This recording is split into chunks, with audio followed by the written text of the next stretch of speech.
بله خبره په دې کې دا ده چې په دې سبق کې به تاسو ته دا راشي چې د دو زبر د تنوین په آخر کې اکثر الف او یا لیکل کېږي خو ویل کېږي پکې نو ویل کېږي پکې نو دا یو په دې کې به دا راشي د دو زبر د تنوین نه وروستو الف او یا لیکل کېږي خو ویل کېږي نو دا هم د وصل په حالت کې د وقف په حالت کې چې دا کم الف لیکل شوی دا ویل کېږي ښه د دو زبر د تنوین نه وروستو چې کم الف لیکل شوی دا د وصل په حالت کې نه ویل کېږي د وقف په حالت کې څه کېږي لکه علیمن باندې وقف وکړي علیما یا کومه دا یا چې لیکل شوي ده نو دا یا د الف قایم مقام ده لکه مثال په طور باندې هودن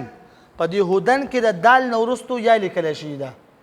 لیکن اوس چې کله موږ په دې دال باندې وقف کوو په دې دو زبر تنوین باندې نو دا کما یا چې لیکل شي دا د الف قایم مقام ده نو دا په هودن چې موږ وقف کوو څنګه به وایو تاسو وایئ هودا پوه شئ پې جي دا ښکلې فایده ده دا تاسو ته د دې مخکیني سره لګېده دا وشوه د سبق نمبر 8 اهم هدایات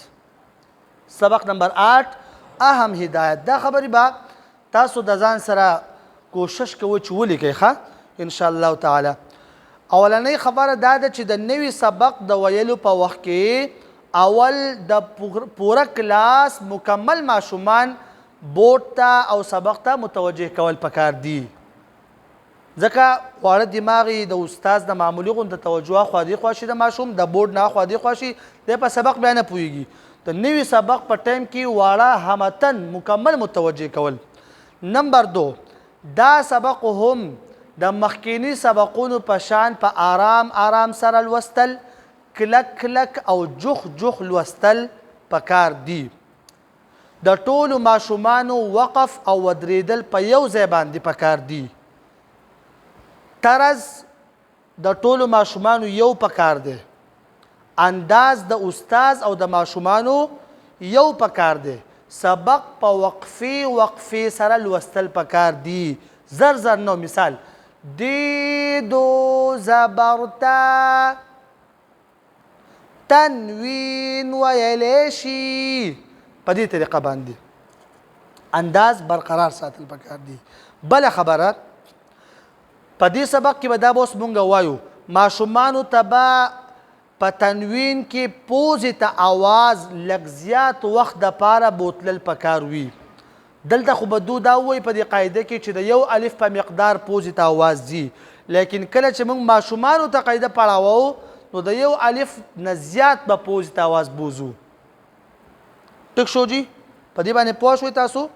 ښه ولې د هغې وجه دا ده چې د تنوین په ادا کولو باندې ماشوم پوه شي نمبر 2 چې دا ماشوم د غنې کولو سره عادت شي ماشومه د غنې کولو سره څه شي عادت شي زمونږ استاد محترم حضرت قاری فضل الرحیم سے به مونږ ته دا فرمایل په قاعده کې چې تاسو به ماشومانو ته غنه د یو الف د مقدار نه زیاته کوئ مد به ورته هم د خپل اصلي مقدار نه زیات کوئ چې کله تاسو غنه هغو ته د اصل مقدار نه زیاته کړه او مد د اصل مقدار نه زیات کو چونکې ماشومان دي الو به دو خپل اصل مقدار له راځي اصل مقدار له به دو هله راځي که تاسو ورته یو الف مقدار غنه وکړه یو الف مقدار نو دا یاد ساته یا به دا غنې دا مقدار دو نیم الف ته راولي او یا به جو مکمل ختم کړي او د غنه به کوي نو د دې وجې د ماشوم د فایدې په خاطر باندې به ماشومانو ته غنه د اصل مقدار نه لږه زیاته کول غواړي د اصل مقدار نه لږه زیاته کول غواړي دې خبره باندې به انشاءالله توجه ورکول غواړي خاجي په دې سبق کې بله خبره بعضې ماشومان دی چې هغه د تنوین چې کوم دی په دې کې د خپل اواز تنبی د دې استاد لره ډېر خیال ساتل پکار دي مثال په طور ان عن داسې دی اوس ماشوم اکثر ان عن هن حن تاسو خیال کړی که نه د دې به احتیاط کول غواړي چې ماشوم دا ونه تنبی دا غلطي ده بل هدایت په دې خبره کې که بالفرض په وړو کې صلاحیت پیدا شوی پکار ده چې مرکبات په ماشومانو باندې حل کړی شي مرکباتو په ماشومانو باندې حل کړی شي استاد دې ورته په بورډ باندې یا په سبق باندې صرف مارکر ګرځوي او وینا به څوک کوي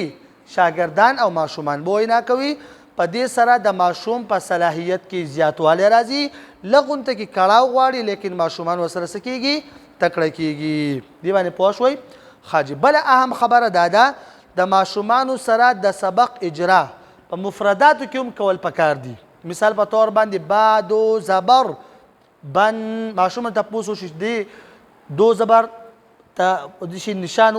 نخ وکړی شي یا وته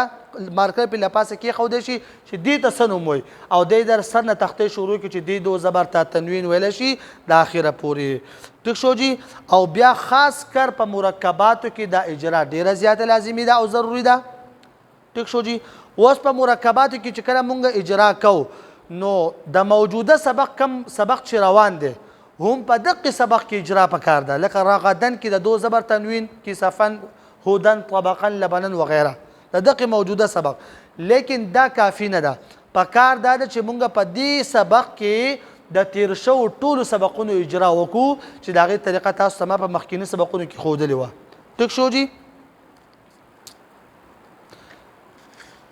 بله خبره په دې کې دا ده چې اجرا کله مونږ او تاسو کوو که نه په دې دو زبر تنوین په دې سبقونو کې نو پکار دا ده چې په دې کې د ماشوم نه مونږ د جوړ تپوس جدا وکړو د جوړ او د روان تپوس جدا وشي او صرف د روان تپوسو جدا وشي دا خبره به هم یاد ساتل غواړي ښه